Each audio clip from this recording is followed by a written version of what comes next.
understanding about working out the time, and I'm very grateful to you for that. I thank Peter for the terrific job that he does every single day representing me. I thank Judd for all of his extraordinary work on my behalf, and I thank Howard, who has been with me for longer than either of us care to remember, and I'm so happy to have the three of them here. They're here in case somebody asks me something and I have a senior moment and I can't remember. But I think I just lost the microphone. No, is it working? Okay. Here we go. Is that okay? No, I don't want to shout. Does that work better? No. Vast right-wing conspiracy.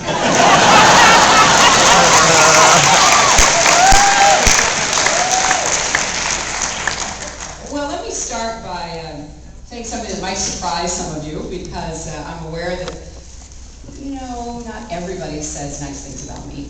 But yeah, I know it's a burden I have to bear. But let me start by saying something perhaps a little unexpected, and that is thank you.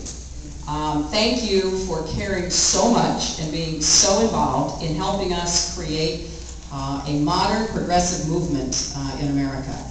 And what you have done in a relatively short period of time is really to stand up against the right-wing noise machine, present an alternative with facts that back up what your arguments are, your claims are, and give a lot of support to what is the progressive agenda of the Democratic Party. I only wish that we had this active and fighting a blogosphere about 15 years ago, because we have certainly suffered over the last years from a real imbalance in the political world in our country. But we are righting that balance. We're lefting that balance, I'm not sure which. And we are certainly better prepared and more focused on taking our arguments and making them effective and disseminating them widely, and really putting together a network in the blogosphere, in a lot of the new progressive infrastructure institutions that I helped to start and support, like Media Matters and Center for American Progress. We're beginning to match what I had said for years was the advantage of the other side. When I made that comment about the vast right-wing conspiracy, I wasn't kidding. What I never could have predicted is that it was not a conspiracy. It was just wide open and out there for everybody to see. And unfortunately, they elected a president and a vice president with whom we've had to contend for the last 6.5 years. But the fact is, they were better organized, more mission-driven, and better prepared to take on the political battles of the last part of the 20th century and the beginning of the 21st century. So I really do appreciate the individual and collective effort that all of you are putting into being part of this front line of the progressive movement. Second thing I want to say is that I think it makes those of us who run for and hold office a little sharper, a little more kind of focused ourselves and on our toes when it comes to putting out our positions, defending our positions, fighting for our positions, something that I haven't had any trouble doing in my life, but it's nice to have some accountability and some new ideas coming in.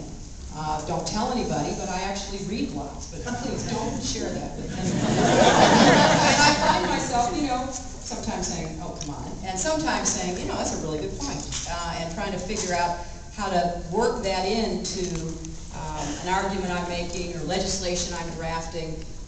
So I really appreciate not just the fighting words and the standing up and the being counted, but the substance that comes through a lot of the blogging that you do. Thirdly, I think that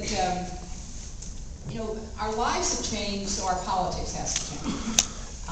We're living in a 24/7 media world. It is not always easy, as you might guess, but it is the reality. And so part of what you help to do is to create a space where that 24/7 world can really stand up and be heard on what we're trying to do who are out in the political arena.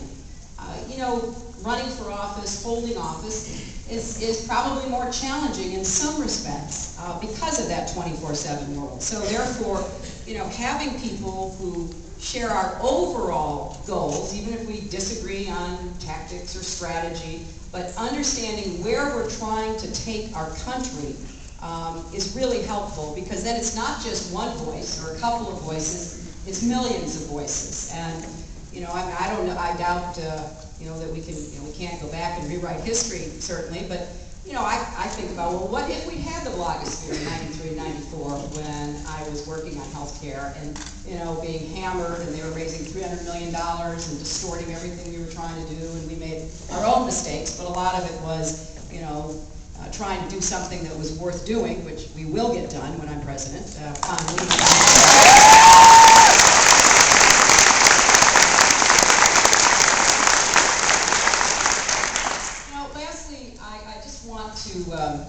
You know, commend my campaign for their outreach and their hard work. And I was very proud of them when, you know, Bill O'Reilly was up to his usual tricks trying to intimidate people and bully people into not coming to Chicago, a great city that I was born in and loved dearly. Cubs, not Sox.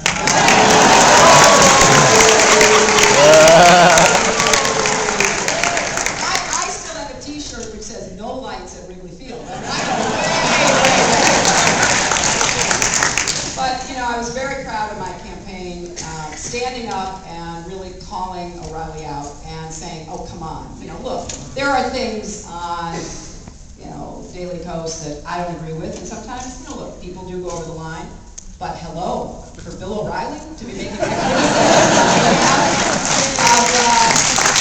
people that listen and, you know, watch him, and I thought Howard did a terrific job sort of going into the Lions Den.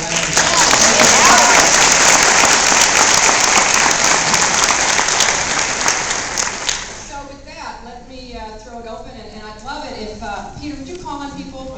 But also, I love the idea of people introducing themselves. It gives me an idea of where you're from and, you know, a little bit about you. So it's not just a sterile interaction, but maybe even a conversation.